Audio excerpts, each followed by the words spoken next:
I just wanted to welcome everyone to this week's AIMI Journal Club. I'm delighted to be joined by Dr. Liqin Wang, who is a health informatics data scientist who has a strong research interest in disease phenotyping, medical knowledge discovery, and disease prognosis using EHR data analysis and advanced informatics methods.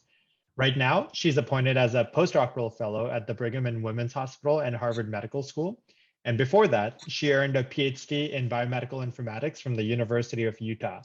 And today she'll be talking about the development and validation of a deep learning-based model that uses clinical notes to be able to detect cognitive decline early. So we're delighted to have you at our AIMI Journal Club, Dr. Wang, and please take it away.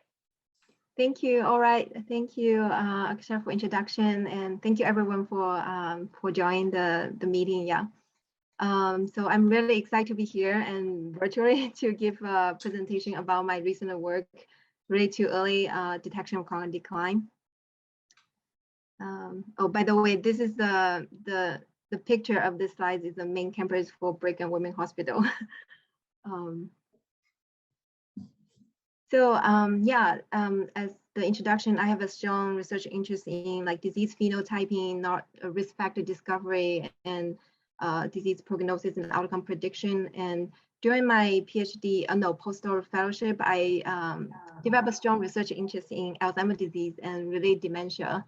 I believe there are many research gaps or opportunity to use large EHR data to advance the knowledge in this field. So just to give you a brief intro about the disease. So the Alzheimer's disease was defined to have 3 stages based on the level of cognitive decline. And the first stage is preclinical Alzheimer's disease. At this stage, most people stay as clinical asymptomatic, and some may experience subjective or subtle cognitive decline. So a person may report that they have a worsening of their thinking abilities, including memory, but the decline cannot really be verified by standard tests. For example, MoCA or Montreal Cognitive Assessment. And the second stage is a prodromal Alzheimer's disease, or people call mild cognitive impairment. So the term mild cognitive impairment describes really a clinical state where a person of cognitive or behavioral decline of any cause really. But specifically here is Alzheimer's disease. That does not significantly interfere with independent living. So these are people who maybe forget, but they can continue to take care of themselves and remember to take their medications. They can shop and cook and pay bills and take care of their hygiene, etc. And at this stage, the cognitive decline can start being detected by standard cognitive tests. And the third stage is dementia. So people are not only cognitive impaired, but the impairment is significant enough to interfere with their independence in completing day-to-day functions. So they become progressively more reliant on family, loved ones, and hired caregivers in order to provide different level of care that they need. So there are nearly 6 million people diagnosed with Alzheimer's disease at the stage of dementia in the US, and the prevalence rates dramatically with age. And really it's important to understand that not everyone who has subjective cognitive decline or mild cognitive impairment necessarily will progress to dementia. In terms of cognitive decline, we have all the possibilities. So a person can be clinically asymptomatic. They can have subjective cognitive decline or mild cognitive impairment, or they have dementia. And one may progress to the other, but not necessarily. So you may wonder why we are interested in the early detection of cognitive decline. And first of all, it can facilitate possible enrollment in clinical trials. So the NIA, or National Institute on Aging, is currently supporting 365 active clinical trials on Alzheimer's disease and related dementia. Also, most of those clinical trials focus on population who have mild cognitive impairment to mild Alzheimer's disease, many of them focus on population with preclinical Alzheimer's disease, meaning that they might be cognitively healthy or have subjective cognitive decline. So recruiting those patients for clinical trial often take a lot of efforts. For example, they need to deliver flyers to let people know that they are recruiting study subjects, and they need to screen those people with questions, cognitive tests, and brain image, etc. And so automatically identify patients in the EHR who may qualify for clinical trials or studies would save a lot of efforts. And secondly, early detection of cognitive decline can facilitate early interventions.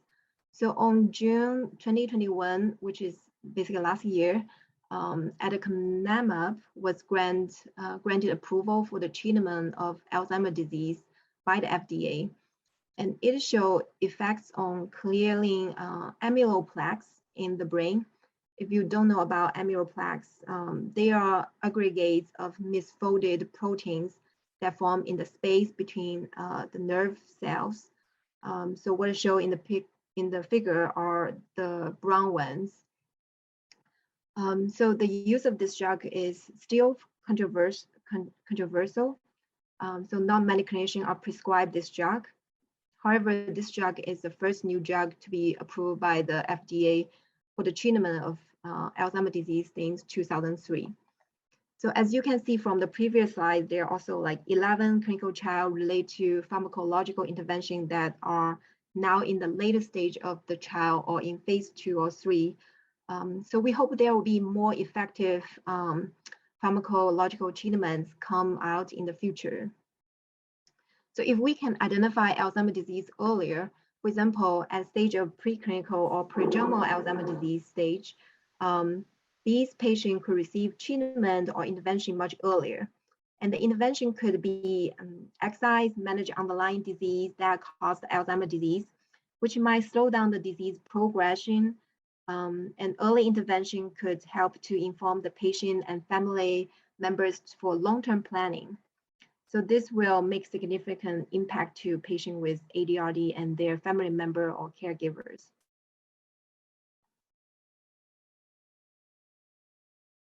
Well, detecting patients with cognitive decline at an early stage by healthcare providers can be challenging. Why I'm saying that? Because there are insufficient specialists with the necessary expertise to see all patients at risk. Instead, for primary care physicians or other non-dementia specialists, they may have direct contact with those patients, but they are not necessarily have the time or tool needed to diagnose them. And studies show that up to half of patients with dementia may not receive a formal diagnosis. So that's limiting their access to appropriate service or care. And the percentage could be much higher for people with early stage of cognitive decline. So if we can have a tool available that could detect patients when they report a cognitive concern or symptoms, this might help to remind the clinician to refer those patients to dementia specialists and make diagnosis available in patient charts, etc. And therefore, more people would receive appropriate care, could also facilitate large EHR-based studies. So given the importance of early detection of cognitive decline, we argue that EHR might be a great resource for that. So you will find there are a lot of other studies using other data sources. And then in this case, we want to use the EHR. And the reason why we want to use the EHR because EHR data is usually very large or big. So the US healthcare system have a wide adoption of EHR system to date. Over 90% of US hospital and 80% of ambulatory healthcare professionals use EHRs. Therefore, a large amount of real world healthcare data is now being collected, which could facilitate the identification of patients at larger. And for example, in the Mass General Brigham system, which is the integral healthcare system in the Boston area. So there are over 7 million patients who are aged 50 years old and above. So this is a very large population that could enable lot of kind of study in the ADRD space. And second, the EHR data is longitudinal and can handle can have a longer follow-up period than those of observational studies. For example, the Mass Journal Brigham, the system maintains EHR data for longer than 30 years, and the longitudinal data could help to trace back and identify when patients report the first sign or symptoms of cognitive decline. So once we have the initial onset of cognitive decline, we could answer many research questions from the large population. For example, whether patients who have higher education level or speak two or more language are more likely to have delayed onset of cognitive decline. We could also develop some AI model to predict their cognitive outcomes, like whether the cognitive decline will or not progress to dementia. So there are some obstacles in identifying cognitive decline from the EHR. So when we work on the task, we found like those self-reported concerns about cognitive status, such as worse memory, forgetfulness, often do not imply a diagnosis of cognitive decline by healthcare professionals. And those symptom concerns or cognitive assessment, those scores, maybe merely document in the clinical notes. So with these facts, we think that clinical notes can be very important in detecting early cognitive decline, which might be more useful than structured EHR data. So in that case, the natural language processing tool is really needed to extract those information. So we convert the detection of early cognitive decline into a machine learning based classification task. So we could either do patient level classification or node level classification. Both have cons and pros. So the advantage of doing patient level classification is the prediction is very straightforward to what we need, because we want to identify patients with early cognitive decline. However, the cons are patients' cognitive status change over time, and simply identify patient as yes or no would ignore the changes over time. So we also lack of gold standards or a labeled training data set for us to train the machine learning algorithms. And creating a large label data set of patients with or without early cognitive decline could require a lot of efforts in trial review. Another thing is feature engineering could be also a challenge, as we need to figure out what features or variables are important to prepare. And individual patient might have massive EHR data accumulated over time. So if we focus on node level prediction, patient information could break down into pieces, which could make the classification task easier in terms of feature engineering and data preparation. The disadvantage is that we might be only focused on one piece of information while lost the connection to other information document before and after. So for example, patient might have some events like brain trauma or stroke happens, which cause the patient to have some cognitive decline later on. So while reading one note might not help us to learn the full history of the patient. So based on the cons and pros, we decide to do node level prediction which is just make us the task more manageable. But also there is some like we found there actually we need that, like, because it can detect when the cognitive happens. So working on the node level classification, we also face some challenges as well as identify some issues. First, the length of nodes could vary much from, for example, 10 words. Some nodes contain 10 words, like very few words, and some could be thousands of words. So when we try to apply some advanced machine learning algorithms, like deep learning, and the length of the nodes would really matter. Particularly, they have an issue to handle very long nodes. So, so we also found that the documentation of concern or cognitive decline usually not occur to the entire nodes. It usually documents in specific sessions. What I mean, the session is that the notes could be break down into different topics. Some are related to physical exam, some are related to medication prescription or problem list or allergy, etc. So for example, in this dummy notes, only the session of subjective, the first one I highlight as a red, contain the information related to chronic concern. So which mentioned in that session is the patient did not take her medication correctly or forget to take her medication. And so the goal of our study was to develop and validate a deep learning model to detect evidence of cognitive decline from clinical notes in the EHR.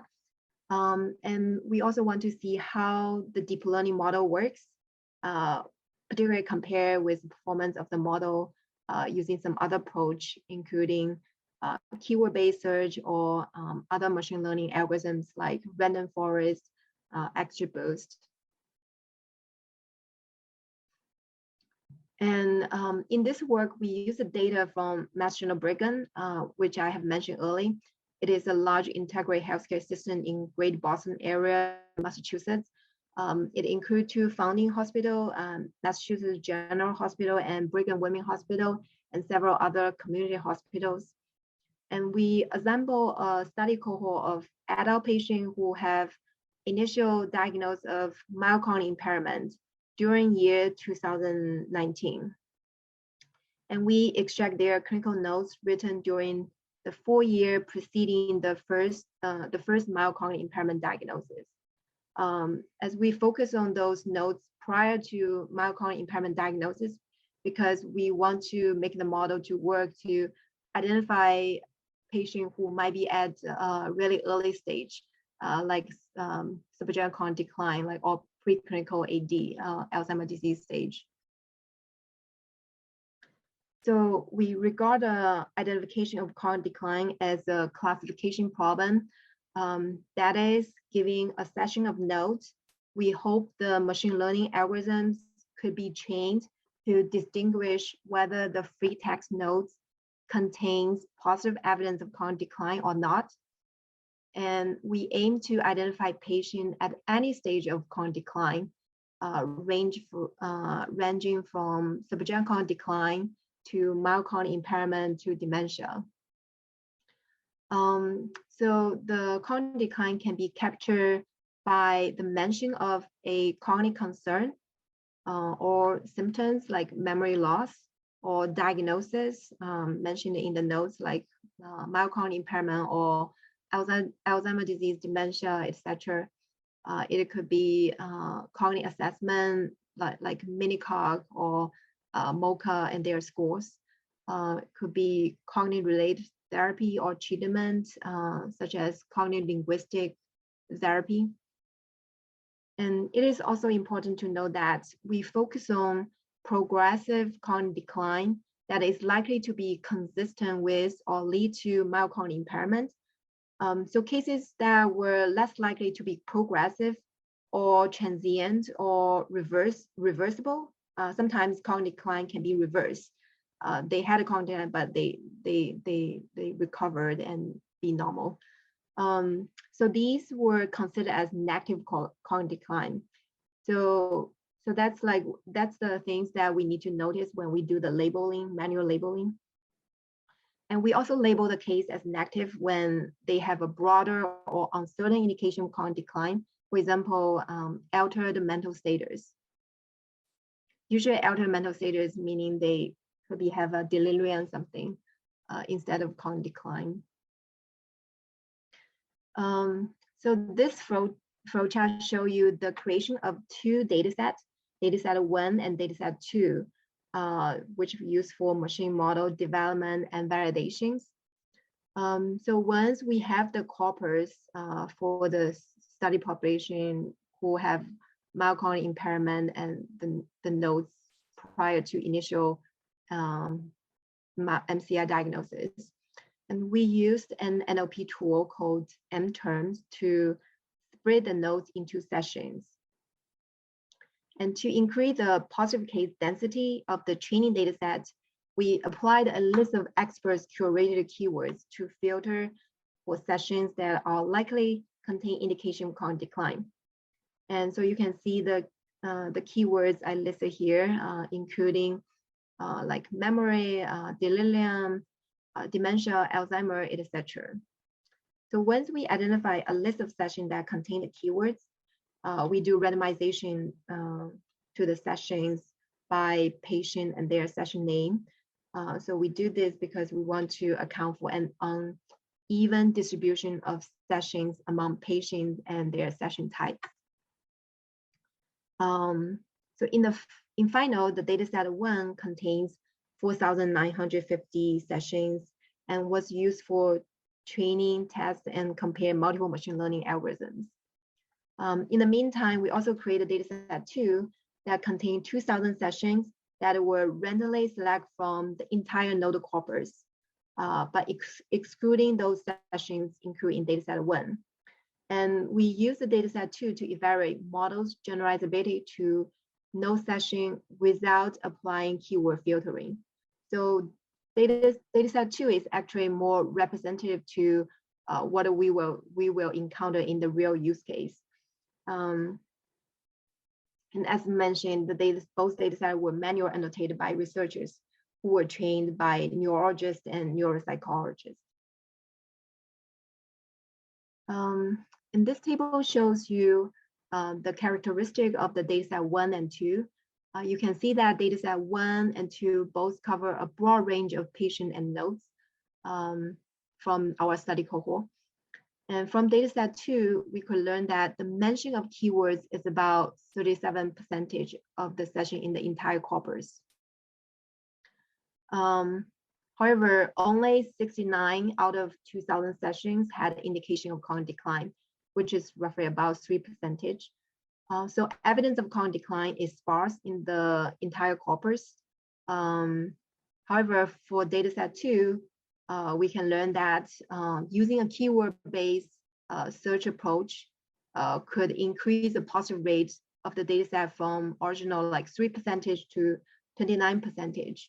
So the keyword filtering approach can provide a much more balanced dataset for the model development.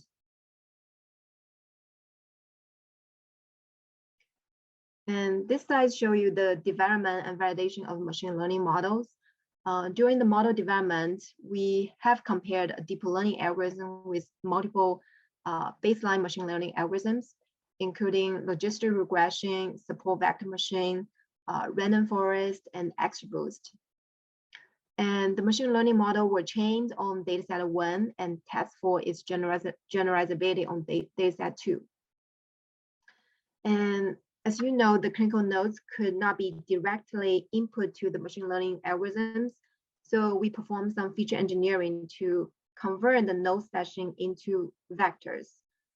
We used different feature engineering approach for baseline algorithm and the deep learning algorithms. So for the baseline model, each session was represented with a vector. That vector basically is a term frequency inverse document frequency vector based on n-grams. It's pretty typical methods like how people handle those free texts for feature engineering. And for the deep learning model, each node session was regarded as a sequence of tokens, including words. We also include those punctuations. And with individual words represented by word embedding, we use the word to vect to train the word embedding with using a much larger corpus of a similar study cohort.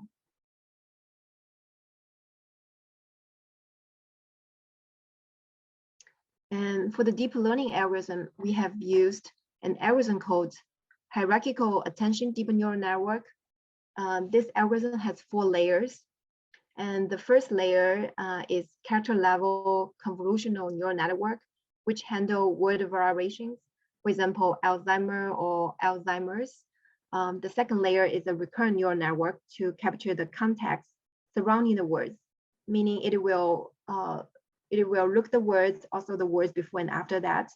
And the third layer is a self-attention layer, which helps the interpretation of the model, which I will mention more later in the presentation. And the last layer is a classifier, which we use across entropy loss function. And the deep learning algorithm we use here also being used for some other tasks, for example, allergic reaction detection from hospital safety reports, and the model shows great performance in our previous studies.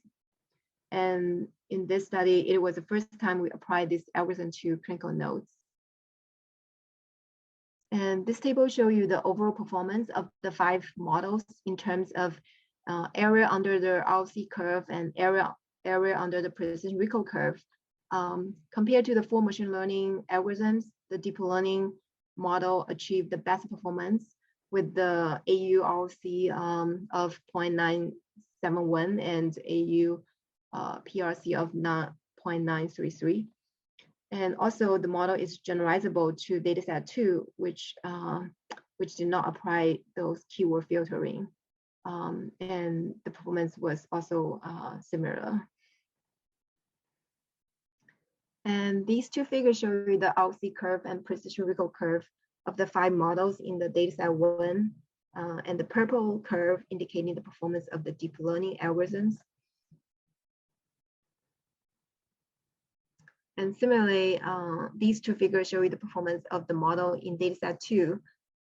Due to the low positive rate in Dataset II, like 3%, so the curve you see here is pretty, is not as smooth as the curve show you in Dataset I.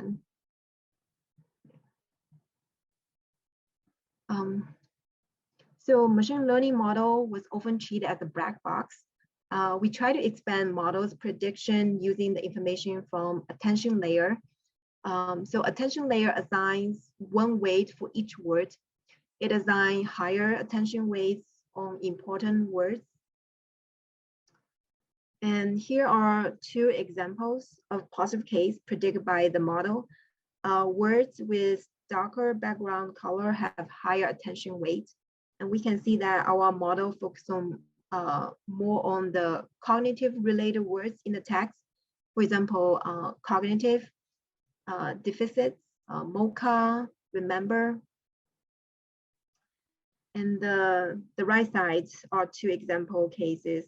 The model predict as no cognitive decline. So we can see that even the case has mention of cognitive related words such as dementia or memory in the text, the model still make negative prediction because those are simply being negated or not related to patient him or herself. So this table shows you in the left side are expert curated keywords that you have seen in the previous slides we used to create the Dataset I. And the right side are the keywords extracted by the deep learning model. The words in bold are words that have not been identified by, or the bold words are being identified only by the deep learning models, while they were missing from the expert curated keywords list. So as you can see that the deep learning model had expanded much the keywords based on the labeled cases that we have been provided. For example, we did not use MCI, executive, or deficits of visual naming in our expert curated list. So this slide shows you some follow-up work that we will use the model for the detection of cognitive decline in a larger population. So once we have a validated model that could classify notes for evidence of cognitive decline, we could apply the model to screen individuals' notes of a target population to see which notes have evidence of cognitive decline. And the evidence of cognitive decline could then be combined with other structured EHR data, for example, ICD code, medication treatment, or cognitive assessment.